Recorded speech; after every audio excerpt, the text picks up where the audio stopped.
bonjour à tous, soyez les bienvenus sur France 3 Picardie. Dans Dimanche en politique, on s'intéresse aux élections européennes. Comment lutter contre l'abstention? Les élections européennes approchent à grands pas le 9 juin prochain. Et comme à chaque élection, vous êtes de plus en plus nombreux à déserter les bureaux de vote. Nous allons donc tenter de comprendre pourquoi cette crise démocratique, comment procéder pour redonner aux citoyens le goût du vote. Faut-il, comme nos voisins belges, rendre le vote obligatoire? Nous mettrons donc l'accent sur les initiatives mises en place pour lutter contre l'abstention. Pour ce débat, nous donnons la parole aux maires, notamment européennes. Comment lutter contre l'abstention? 4 invités avec moi, ici même. Stanislas Barthélémy, maire d'Hiver Centre de Longueuil-Sainte-Marie, dans l'Oise. Jean-François Dardenne à vos côtés, maire d'Hiver Gauche de Nogent-sur-Oise. Face à vous, Catherine Bénédini-Pauleux, maire PS d'Ailly-sur-Somme, également conseillère départementale de la Somme. Et puis enfin, Axel Poiré, étudiant en service civique à Ailly-sur-Somme, votre commune, chargé du défi « Venez voter pour les européennes ». Merci à vous 4 d'avoir accepté de débattre. On commence avec cette première question européenne, l'abstention, la grande gagnante annoncée. Mais d'abord, cette analyse de Rémi Lefebvre, politologue à l'Université de Lille. Il nous explique qui vote et qui ne vote plus. Les élections européennes, c'est traditionnel. On est inséré socialement, moins on vote. Alors c'est compliqué. Je suis dans une commune aux catégories socio-professionnelles plutôt élevées. Donc c'est un peu difficile de vous répondre. Mais en tout cas, si je compare avec la commune et mon voisin, qui a une population un peu plus basse, enfin classe populaire, effectivement, on peut constater une différence. Chez nous, effectivement, on monte quand même à 55% de taux de participation. Donc on n'est pas tout à fait, on est moins, en tout cas, on ne franchit pas le cap d'un électeur sur 2. Alors donc Longueuil-Sainte-Marie, vous êtes en effet au-dessus de la moyenne départementale de l'Oise avec 54% de votants, donc 46% d'abstention néanmoins. Donc on peut considérer que les électeurs, vous, Jean-François Dardenne, c'est l'inverse. Donc vous êtes l'une des communes picardes où les électeurs votent le moins. C'est un triste record. Hélas, oui, nous étions à 61,5% d'abstention en 1999, qui était pourtant un cru, comme l'a dit le politologue, assez élevé. Moi, j'analyse cela différemment. Je ne parlerai pas de classe sociale, je parlerai moi, je parle de dégoûtants et de dégoûtés. Expliquez. Je pense qu'il y a les dégoûtés de la politique, qui se recrutent un peu dans toutes les strates de la population. Et puis, comme je dis, si tous les dégoûtés s'en vont, il ne reste plus que les dégoûtants. Et quand je dis dégoûtants, j'ai mes propres catégories politiques dans la tête. Parce que vous l'avez dit, je suis d'Hiver Gauche. Je suis d'Hiver Gauche parce que je ne suis pas un extrémiste ni d'un côté ni de l'autre, on va dire. Je suis plutôt de la gauche qui se veut du réel. Je parle de Michel Rocard, de Jacques Delors, grand-père de l'Europe. Puis Renaissance. Puis vous avez lancé le Parti En Marche dans le département de l'Oise que vous avez quitté. Un des fondateurs de Renaissance que j'ai quitté à la suite des dernières législatives pour retrouver, on va dire, mes racines de gauche. Et donc je pense que la première chose à faire pour vaincre l'abstention, c'est d'engueuler les électeurs, les électrices. Parce que c'est un peu facile de dire on est des dégoûtés de la politique. Et je pense qu'on est dans une société où justement on est dans un abêtissement général avec les chaînes d'infos en continu, avec les réseaux sociaux, que sais-je encore. Et donc, il faut que les électrices et les électeurs fassent un effort. On va passer la parole donc, à Catherine Bénédini-Pauleux. Donc, dans votre commune, beaucoup plus petite, à Ailly-sur-Somme, vous avez aussi la vision du département de la Somme, donc, avec votre étiquette de conseillère départementale. Donc, seul un électeur sur 2 avait placé un bulletin dans l'urne aux dernières élections européennes il y a 5 ans, une abstention donc très forte. Est-ce que l'on assiste à une crise démocratique et comment que vous disent vos électeurs? Écoutez, une crise démocratique, oui, effectivement, je le pense, au regard de tous les scrutins qu'on connaît depuis de nombreuses années. Effectivement, on voit que l'écart se creuse et de plus en plus. Et effectivement, il y a quelque chose à faire. Moi, je suis également au Parti socialiste depuis 2002. Et on a vu effectivement se déliter un petit peu tous ces élans de démocratie participative, parce que ça l'est. Et il faut redonner du sens à ces élections, qu'elles soient européennes, voire régionales, départementales et municipales, mais en tout cas faire revivre ces forces-là. En tout cas, c'est une manière de la refaire revivre, entre autres, donc avec Axel Poiré, que vous avez nommé pour charger donc, du défi, venez voter pour les européennes. Donc, est-ce que l'abstention, c'est le premier parti de France, on peut le dire aujourd'hui, avec toutes les élections, on va dire, successives? Ça vous évoque quoi? Eh bien, ça m'évoque, à mon sens, déjà un devoir. Nous avons le devoir, en tant qu'acteurs publics, de rapprocher au maximum les citoyens des élections et des institutions. Ça se fait par de la sensibilisation, par de la communication, de l'information des populations. Actuellement, oui. L'abstention, si vous regardez sur un graphique, l'abstention est finalement le parti qui a le plus de voix lors de certains scrutins. Ça, pour moi, c'est quelque chose de très évocateur. Ça veut dire que nous avons des défis à relever, comme je le disais, en tant qu'acteur public, informer nos citoyens sur la politique. Qu'est-ce qui vous fait croire que cela peut aller mieux? Moi, je suis très optimiste puisque nous avons de nombreux moyens qui nous permettent de rapprocher les citoyens de la politique, notamment les réseaux sociaux. Nous avons lancé sur la commune un clip vidéo qui a pour but d'informer sur justement ces modalités-là. On peut être optimiste. Et puis moi, je voudrais revenir sur ces élections européennes. Enfin, on a toujours l'habitude en France de voir les verres à moitié vides. Si on regarde le verre à moitié plein, on a vu l'augmentation de 5 points quand même. Entre 54, on est passé, de 44, on est passé à 49, 50 aux dernières élections. Donc une forte hausse. Une forte hausse, même si ça reste des jeunes qui ont du mal à se mobiliser. La question du climat sur les jeunes est vraiment impactante. Et on l'a vu aux dernières élections, en fait, les verts ont fortement augmenté, donc les jeunes vont s'impliquer. Moi, je pense qu'en fait, c'est quand même un sujet sur lequel on part souvent défaitiste et au final, on se dit, non, le dernier mouvement, en tout cas, c'est une hausse et l'Europe intéresse. Alors bien, enfin, il y a des chiffres, néanmoins, un électeur sur 2 aujourd'hui ne vote pas, donc c'est la moitié de la population, en tout cas, votante. Ces chiffres, d'ailleurs, cette palette pour aller un peu plus loin, être un peu plus précis, donc zoom dans la région, l'abstention dans le département de la Somme, donc dépasse les 45%, dans l'Oise plus de 48%, dans l'Aisne 47%, donc dans les Hauts-de-France 48,51%. Donc les Hauts-de-France sont la 5e région à s'être le plus abstenue aux dernières européennes. Ce sont des chiffres importants, un désamour, une fracture vis-à-vis de la classe politique. Vous m'aviez dit durant l'enquête que les électeurs étaient désorientés, perte de repères. Qu'est-ce que ça signifie? Oui, alors effectivement, je dis qu'il faut d'abord engueuler les électeurs parce qu'il faut qu'ils fassent l'effort de s'intéresser à la chose. Et nous, politiques, on a un travail à faire, bien évidemment, mais on doit tenir compte de nos différentes populations. Et à Nogent-sur-Oise, qui est une ville de bout de banlieue, quand j'essaye d'analyser cette abstention massive, je me dis qu'il y a plusieurs catégories de population où les gens sont très, très, très éloignés de... Pourquoi ? Parce qu'ils sont déjà dans des contextes qui font que, j'ai parlé des télévisions, etc., etc. Ils sont dans des contextes où on ne les aide pas à s'élever par le haut. Et en plus, ils sont dans des difficultés, chez nous, à Nogent-sur-Oise, ils sont dans des difficultés majeures qui font que l'élection leur apparaît beaucoup plus lointaine dans le critère de priorité qu'ils se donnent. Alors donc, Catherine Benedetti-Polleux, donc en fait, vous-même, vous faites partie d'un parti, le Parti Socialiste. Vous aussi, en tout cas, vous étiez Renaissance. Vous avez quitté le Parti Renaissance en septembre dernier lors des élections sénatoriales. Ensuite, qu'est-ce que l'on peut dire, qu'est-ce que vous pouvez dire concernant le fonctionnement de vos partis politiques? Est-ce que finalement, les partis politiques ne vont pas suffisamment loin, ne réinvestissent pas le terrain, comme c'était le cas il y a quelques années? Est-ce que vous l'avez abandonné, ce terrain? On ne l'a pas abandonné, le terrain. Je ne pense pas que ce soit une question d'abandon lors des élections. Alors, il y a deux choses. Effectivement, il y a l'avant-élection, la préparation des campagnes électorales, où là, effectivement, tout le monde se mobilise. C'est ce que j'entends, moi, la première, et c'est ce que je relate aujourd'hui. C'est qu'on nous reproche, effectivement, d'être là... lorsqu'il y a des élections, de faire campagne, etc.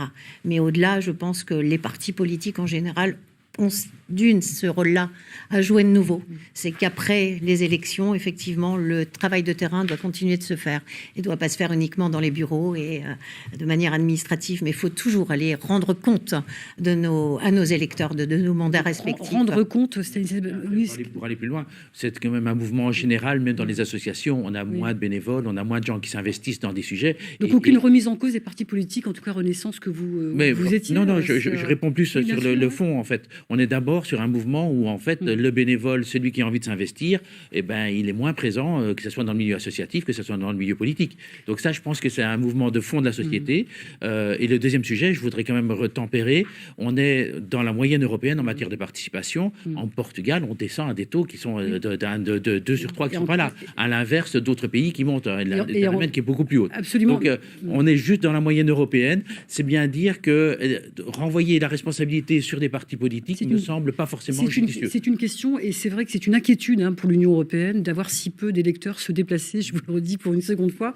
En tout cas, donc vous, qui êtes un historique, allez-y. Allez-y. Parce que j'ai commencé mon propos par dire qu'il fallait d'abord engueuler les électrices et les électeurs. Effectivement, les partis politiques doivent s'interroger, mais la base de la participation à une élection, c'est l'électeur qui se déplace aux urnes. Oui, mais justement, quels moyens on se donne pour faire aller les électeurs, hormis, comme vous dites... Votre initiative est... Alors notre initiative, en tout cas, je l'espère en tout cas que ça porterait ses fruits, puisque nous, on parle des citoyens en règle générale, mais nous, on met plus l'accent sur les jeunes, sur la jeunesse en général, là, avec Axel d'ailleurs, qui fait le travail, comme tu l'as dit, au niveau des réseaux sociaux, et essayer de capter quand même toute cette jeunesse pour essayer d'avoir un regard nouveau sur la manière de faire de la politique. Écoutez, vous me tendez la perche pour cette seconde partie. On a bien compris que le constat était plus qu'alarmant. Il est temps d'aborder donc cette deuxième partie pour ces élections européennes. Comment donc attirer les électeurs? Vote à 16 ans, prise en compte du vote blanc proportionnel. Les modalités de vote varient d'un pays à l'autre. Autant de pistes pour lutter contre l'abstention en France. Est-ce que la France peut s'en inspirer, Jean-François Dardenne? Oui, alors moi je suis partisan de plusieurs mesures, on va dire d'ordre national, sans compter les initiatives destinées à attirer les électeurs localement. La première, c'est, vous avez dit, vote à 16 ans. Moi je dis même majorité à 16 ans. Je suis partisan de donner la majorité dès l'âge de 16 ans. Pour quelle raison? Est-ce que ça changerait quelque chose et pourquoi? Parce que je pense que les jeunes de maintenant, dès 16 ans, ils ont la maturité nécessaire pour avoir une vie d'adulte. Et donc, je ne vois pas pourquoi on laisserait la majorité à 18 ans. Moi, je suis favorable à la majorité à 16 ans, d'autant que ça peut permettre de responsabiliser certains jeunes par rapport à des bêtises qu'ils peuvent faire. Alors, Axel Poiré, vous avez quel âge? J'ai 19 ans, et lorsque j'avais 16 ans, je me faisais la même réflexion que vous. Je disais, j'aimerais bien aller voter. Maintenant, j'ai observé un petit peu ce qui se passait. On a un véritable problème aujourd'hui avec les jeunes en général, qui est le fonctionnement de l'éducation nationale, qui ne promeut pas assez l'enseignement civique et moral à l'école. Notamment, moi je vais vous donner un exemple très concret. Vous avez en France aujourd'hui, dans les établissements scolaires, soit 1 heure, soit 1 demi-heure par semaine d'enseignement civique au collège et au lycée. Dans ces conditions, ça me paraît assez compliqué de donner la possibilité à des jeunes de pouvoir prendre part à des scrutins qui sont toujours plus techniques, avec les normes, le droit qui prennent une place toujours plus importante.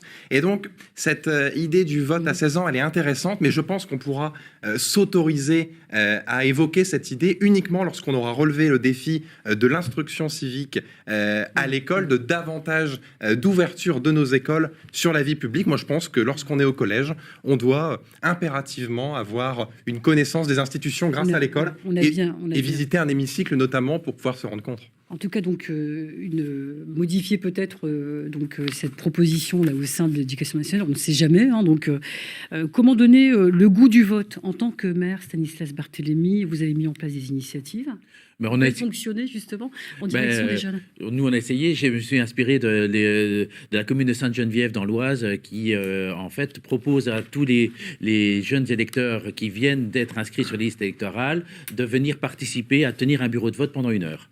Voilà, donc je me suis dit ça c'est une idée géniale, je vais la reprendre et j'ai envoyé. Donc là on a pris les jeunes qui viennent d'avoir qui auront 18 ans d'ici le 9 juin ou bien sur l'année précédente, et j'ai envoyé tous mes courriers et en leur disant venez vous inscrire, et j'ai eu 0 réponse. Mais nous, écoutez, c'est une excellente idée et j'espère qu'on aura davantage de réponses. Vous avez amorcé la chose. J'ai amorcé, donc je vais relancer. Mais enfin, du coup, sur Somme aussi, là. C'est ça. En tout cas, les jeunes, il y a aussi moi, je reviens d'Italie où j'étais dans le cadre d'un 10e anniversaire d'un jumelage avec une ville italienne, Fucecchio. L'Italie qui fait partie de l'Union européenne. Hein. Voilà. Et l'organisme européen local, là, avait créé un concours photo où le jour où on a fêté ce 10e anniversaire, il y avait donc une remise de prix à des jeunes britanniques, des jeunes français et des jeunes italiens. Je crois beaucoup aussi à ce type d'expérience de séjour. En tout cas, des expériences, on sent que vous en mettez donc en place. Selon donc un rapport parlementaire paru en décembre 2021, ces dernières années, l'inscription en ligne sur les listes électorales a permis de faciliter la procédure. Mais environ 6% des Français en âge de voter ne se sont pas inscrits sur les listes électorales. 15% des inscrits sont mal inscrits à une autre adresse que celle de leur résidence principale, sans que cela relève d'un choix. Comment améliorer cela, Stanislas Barthélémy ? Alors, on fait tous de la communication. Enfin, nous, dans notre bulletin municipal qu'on distribue dans une semaine, on fait un rappel en disant inscrivez-vous sur les listes électorales, c'est important, c'est en ligne. On remet les procédures d'inscription. Mais c'est vrai qu'il faut aller chercher les électeurs, alors un par un ou par le fond de la culotte, je ne sais pas comment, mais à un moment donné. Mais il me semble qu'en Italie, le vote est obligatoire. Hein, mais écoutez, on va détailler justement. Et en Italie, il y a une élection municipale qui est accolée à l'élection européenne. Mais écoutez, on va aussi le fait de mélanger, tenir d'associer deux scrutins en même temps, c'est ce qui a déjà eu, ça a déjà existé en France, régional, départemental, enfin, et ça n'a pas forcément beaucoup modifié les choses, mais en tout cas, donc chaque élection ne se ressemble pas néanmoins. Donc, pour vous, Catherine Benedini, donc comment voyez-vous la chose pour justement apporter des solutions? Est-ce que vous-même, vous allez, en dehors de cette initiative, au contact de la population et votre parti, le Parti socialiste, que fait-il pour essayer de reconquérir une forme d'électeur aussi? Du terrain. Effectivement, pour moi, c'est la clé. Passer du temps à échanger, passer du temps à organiser des réunions publiques, des débats. Que vous disent les électeurs, les habitants d'Ailly-sur-Somme? On parlait tout à l'heure des plus fragiles. Moi, c'est vraiment ceux-là qui me soucient le plus, parce qu'effectivement, l'électorat, globalement, sur des populations avec des CSP assez conséquentes, ou je dirais traditionnelles, ils ont l'habitude de se rendre aux urnes. En revanche, les plus fragiles qui abandonnent un peu les urnes. Les plus fragiles qui abandonnent les urnes. Dans votre territoire, en tout cas. Et malheureusement, sur nos territoires, tout à fait. Et c'est cette population-là qu'il faut cibler aussi, et puis leur faire entendre qu'ils ne sont pas les oubliés de cette démocratie, et qu'ils ont toute leur place aussi à tenir dans ces débats et dans ces propositions, en tout cas, de vie publique. Alors, Axel Poiré, donc vous êtes donc étudiant en service civique à Ailly-sur-Somme, chargé de ce défi. Venez voter pour les européennes. En quoi cela consiste et est-ce que ça fonctionne? Nous avons lancé il y a 10 jours un clip vidéo qui avait pour but de montrer sur la commune diverses réalisations, notamment notre véloroute du chemin de halage ou encore la halte fluviale, des projets portés par le conseil départemental de la Somme et qui ont reçu un financement de la part de l'Union européenne. On a voulu montrer, mais regardez, vous pensez que l'Europe, ce sont des préoccupations très éloignées, finalement ça agit directement dans votre quotidien.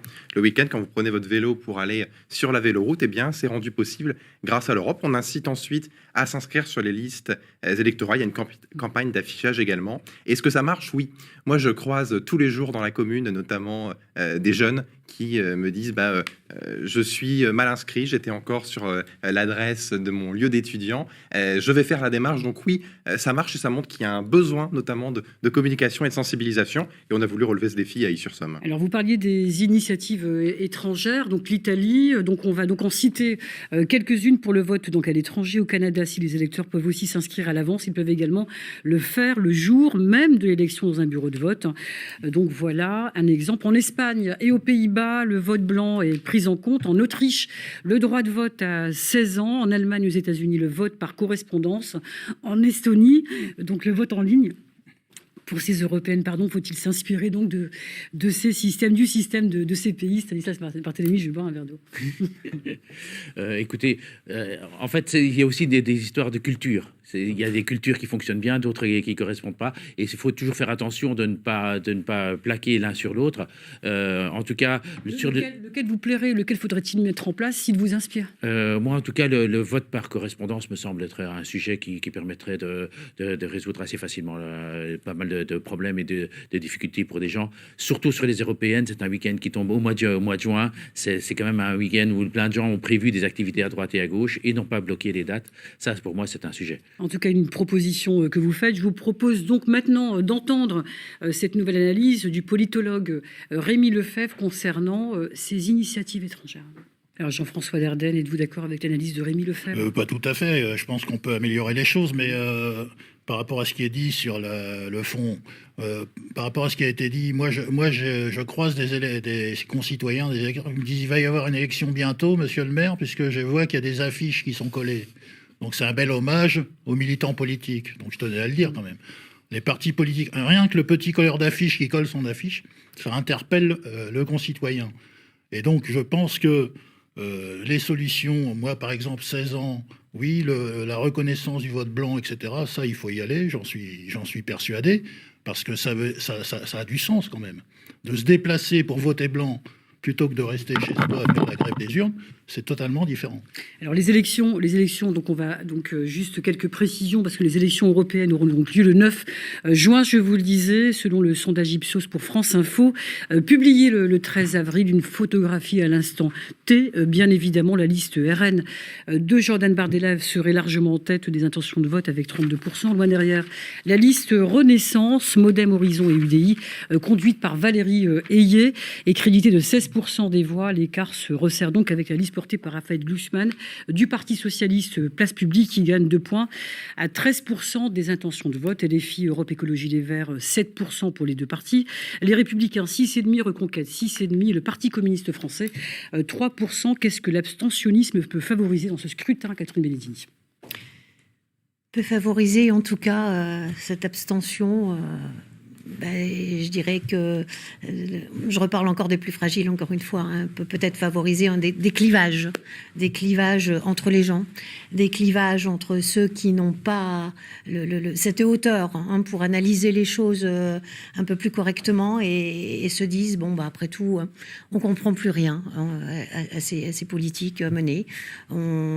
On a tenté, parfois c'est souvent ce qu'on entend. Un abandon vis-à-vis un abandon. Tout simplement, on a tenté un parti, on a tenté un autre parti. Aujourd'hui, personne ne peut plus répondre vraiment à nos préoccupations de la vie quotidienne, tout simplement. Donc faisons en sorte, pour éviter cela, justement, de faire une autre communication, comme tu le disais. Stanislas Barthélémy, il est quand même fondamentalement sur la communication. Et c'est évoqué par les uns et les autres. En fait, quand est-ce que je suis au courant qu'il y a des élections? Combien de jeunes regardent cette émission et en fait, quand vous interrogez un jeune, il dit, mais c'est simple, moi, dans mon circuit d'information, je n'ai encore jamais entendu parler des européennes. Donc j'écoute des podcasts, etc. Donc à un moment donné, je vais avoir la 4e émission de Dimanche en politique. Oui, c'est ça. Mais à un moment donné, je vais avoir un podcast qui va me dire qu'il va y avoir les élections. Donc ça va être une semaine avant. Si j'ai pas organisé mes vacances et que je suis parti, je suis pas là, et je serai pas là. Donc en fait, c'est qu'est-ce que j'écoute, comment est-ce que j'écoute, comment est-ce qu'on arrive à emmener des influenceurs. Et là, on avait un jeune, Axel, il a emmené un certain nombre de jeunes avec lui. Les jeunes, en fait, c'est des influenceurs qui peuvent tout d'un coup dire attention, c'est un sujet important. Et il faut rejoindre quand même des moyens de communication. Alors l'affiche, ça marche encore, mais pour un jeune, ça fonctionne. Okay. Ça Tout le monde la voit. Alors donc, Jean-François Dardenne, les jeunes justement de votre commune, que leur dites-vous? Ils seront pour ces élections européennes l'une des clés du scrutin parce que ce sont eux qui votent le moins ou alors ils s'intéressent à l'opinion, on va dire, sur des projets ponctuels. Je leur dis une chose que j'ai déjà dite au début de l'émission. Quand tous les dégoûtés s'abstiennent et ne font rien, ne reste plus que les dégoûtants, ce qui explique le succès des extrêmes. Ça ne peut pas être plus clair. Donc, qu'est-ce que vous leur dites alors? Je leur dis, ne vous abstenez pas, allez voter, sinon vous n'aurez pas le choix, ce seront les extrêmes et les dégoûtants qui sortiront haut la main le soir du 9 juin. En tout cas, on a compris qu'il fallait donc davantage d'informations donc pour reconquérir les électeurs et lutter peut-être contre la